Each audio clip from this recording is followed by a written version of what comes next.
Oke, mohon maaf tadi jaringannya tidak stabil ya. Jadi saya lanjutkan video yang tadi. Jadi ini ada 2 video, saya lanjutkan untuk materi perkuliahan, untuk video yang kedua. Saya bahas materi perkuliahan dalam 1 semester. Oke, untuk minggu pertama masih terkait dengan kontrak belajar, kemudian materi yang akan dibahas dalam 1 semester. Kontrak belajar, saya bahas kontrak belajar dulu. Jadi nanti role pembelajaran kita atau metode pembelajaran, saya sampaikan materi, kemudian materi tersebut silahkan Anda pahami. Dalam penyampaian materi akan saya buatkan PPT atau file. Saya buatkan file, kemudian saya beri video penjelasan. Untuk filenya saya upload di e-learning dan video penjelasannya saya upload di YouTube. Kemudian untuk pertanyaan atau diskusi dari materi tersebut, saya gunakan WhatsApp group ya. Jadi metodenya tanya jawab dan diskusi. Selanjutnya, 1 SKS terakhir atau kira-kira 50 menit terakhir setelah sebelum perkuliahan berakhir, saya beri umpan balik berupa soal. Kemudian soal tersebut silahkan Anda jawab. Dalam menjawab soal ini saya ambil sebagai nilai keaktifan, jadi nanti bisa saya tunjuk secara acak, atau silahkan yang bisa langsung bisa dijawab, atau nanti kalau tidak ada yang menjawab sama sekali di kelas tersebut, semua peserta kuliah, semua mahasiswa mengerjakan soal tersebut. Kemudian dikumpulkan di akhir jam perkuliahan. Ya. Jadi soal tersebut kira-kira ada yang menjawab beberapa mahasiswa, kalau tidak ada sama sekali yang menjawab, nanti dikerjakan seluruh mahasiswa. Ini apabila menjawab saya ambil sebagai poin keaktifan, jadi nanti ini ada kehadiran dan keaktifan, tetapi kalau untuk semua mahasiswa menjawab, itu saya ambil sebagai nilai tugas. Ya. Jadi kalau soal tersebut dikerjakan semua mahasiswa, saya ambil sebagai nilai tugas. Kalau hanya beberapa mahasiswa yang mengerjakan soal tersebut, diambil sebagai nilai keaktifan. Ya. Jadi nanti saya beri umpan balik soal, kemudian silahkan dikerjakan. Yang bisa langsung saya ambil sebagai poin keaktifan.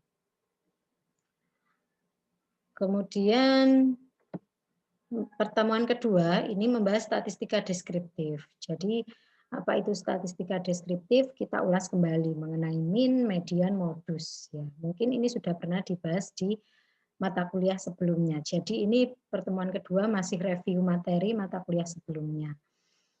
Minggu ketiga uji hipotesis 1 sampel min untuk N adalah sampel berukuran besar dan kecil.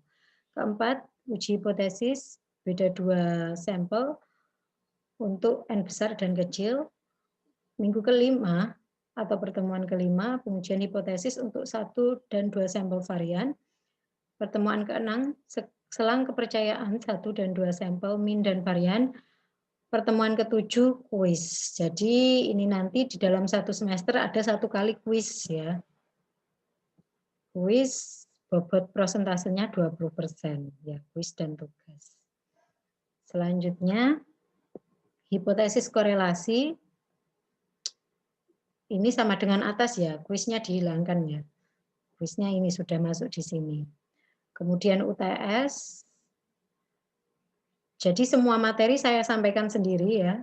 Nanti tugasnya tugas individu, yaitu ketika satu SKS terakhir saya beri soal, kemudian dikumpulkan ya. Tugasnya seperti itu. Kemudian poin kedua penilaiannya kuis, poin ketiga UTS, dan poin keempat UAS. Selanjutnya poin kelima penilaiannya adalah keaktifan, dan keenam adalah absensi atau daftar hadir. Untuk link absensi nanti saya share di grup. Jadi saya absensinya tidak menggunakan e-learning karena menurut pengalaman saya kalau absensi menggunakan e-learning itu biasanya ngadet di awal perkuliahan. Ya, sementara dari saya untuk absensi saya batasi 30 menit terakhir absensi 30 menit setelah perkuliahan dimulai. Ya. Jadi nanti saya berikan link untuk absensi sendiri dari saya. Oke, setelah UTS korelasi non-parametrik, kemudian analisis regresi sederhana, analisis regresi berganda, kemudian konsep dasar penarikan sampel, ANOVA, dan ke-15 ini review materi, ke-16 UAS. Ya. Strategi pembelajaran, sistem tanya-jawab, dan diskusi. Di samping itu pengerjaan soal dan kuis untuk melihat sejauh mana pemahaman mahasiswa terhadap materi yang disampaikan. Oke, ini beberapa referensi yang saya gunakan. Jadi nanti kalau materi dari saya belum terlalu paham, Anda bisa ditanyakan di WhatsApp group. Ya, jadi di statistika inferensial ini tidak ada pembagian, tidak ada presentasi kelompok, seluruhnya materi dari saya. Kemudian siapkan tugas di dalam siap-siap untuk tugas. Setiap pertemuan saya beri tugas atau soal, kemudian kuis, UTS, UAS, kehadiran, dan keaktifan. Oke, saya rasa cukup. Ini untuk video kedua ya, yaitu video penjelasan materi dalam 1 semester. Oke. Assalamualaikum warahmatullahi wabarakatuh. Terima kasih.